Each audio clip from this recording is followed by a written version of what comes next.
Welcome to episode 2 of the Dog Treat Diaries. This episode we're going to look at the realities of dog treat businesses and where to begin. If you're thinking about starting a dog treat business, or you're already selling at markets, online, or even repackaging treats, this episode is really important. Because today we're talking about the realities of this industry and exactly where to start, step by step. And I want to be clear and upfront. This isn't theory, this is exactly how I started, including what I got wrong. Now, when people imagine selling dog treats, they picture baking, cute packaging and branding, and yes, that part is fun. But here's the reality that I learned very quickly. Making treats for your own dog is a hobby. Selling dog treats is food manufacturing. And that applies even if you're only selling at markets, making small batches, or you're repackaging treats. The moment you sell a dog treat, you take on that responsibility. I didn't start perfectly. I jumped straight into branding, multiple flavours, packaging. And that's what most people do. And you know, I don't regret it, but what I didn't fully understand at the start was how important the legal and compliance side really is. Because once you sell a dog treat, you're responsible for what someone's dog eats. This is where there's a lot of confusion, so I want to be really clear. If you're repackaging dog treats, even if you didn't make them yourself, you're still part of the supply chain. And depending on what the product contains, you may also need to be registered with APHA.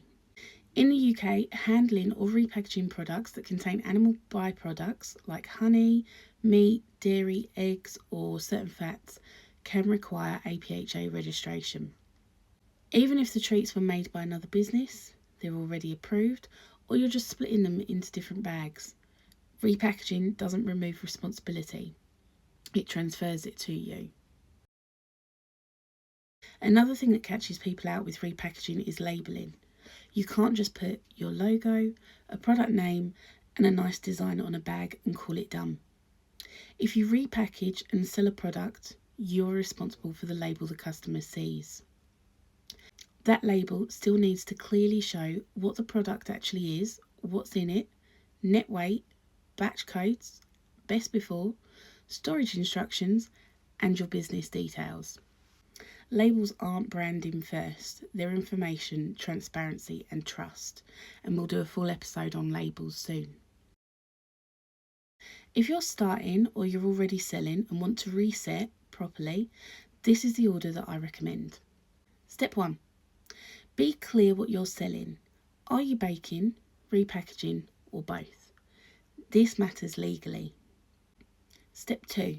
Start with one product, one recipe, one item, one repeatable process. Consistency builds confidence. Step 3. Write everything down, exact weights, methods, processes. If you can't repeat it, you can't defend it. Step 4. Understand your ingredients, what they are, where they come from, and whether animal byproducts are involved. Step 5. Put hygiene routines in place, clean downs, storage systems, keep your pets out, and the same routine every single time. Step 6. Learn the legal basics, early labelling, testing, traceability, and whether APHA registration applies, even for markets or small batches. Step 7. Build labels from the inside out. Compliance first, design second. I didn't do this and I learned the hard way. Step 8. Test the process, not just taste. Consistency, storage, packaging, stability.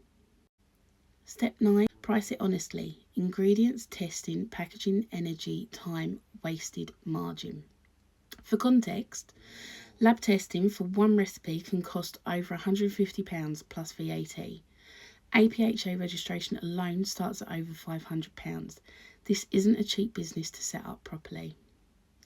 Step 10. Start small on purpose. Small batches, local sales, real feedback. That's how Wellsies really started to take shape. and don't forget to register with trading standards. This isn't a fast business. Margins are tight, compliance takes time, and sometimes you'll put hours into something that never gets sold.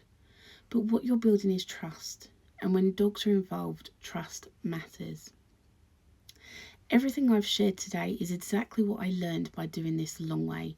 Not perfectly, not quickly, but properly. If you're thinking about starting or you're already selling and want to tighten things up, you're in the right place. In the next episodes of the Dog Treat Diaries, I'll break this down even further. Subscribe, download the checklist linked below, and ask questions in the comments. Welcome to the Dog Treat Diaries.